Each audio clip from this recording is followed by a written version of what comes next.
Gusto ko iparinig sa inyo yung paborito kong kanta. Kakantahan ko kayo.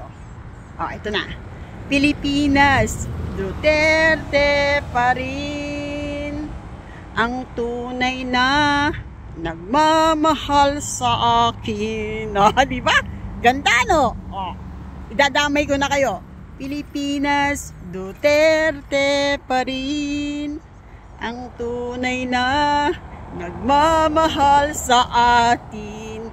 Laban niya ay laban natin.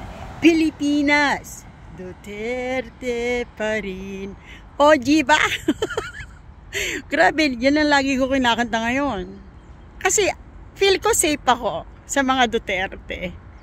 Pero nakakulong siya eh. Diba? Nakakalungkot. So, ano pwede natin gawin? Pansamantala, tuloy ang buhay. Magsaya ka dahil balang araw, lilitaw din ang tunay na totoo. Makakalaya si Tatay Digong. Maybe not now, pero makakalaya yan. Totoo yun. Feel ko yun.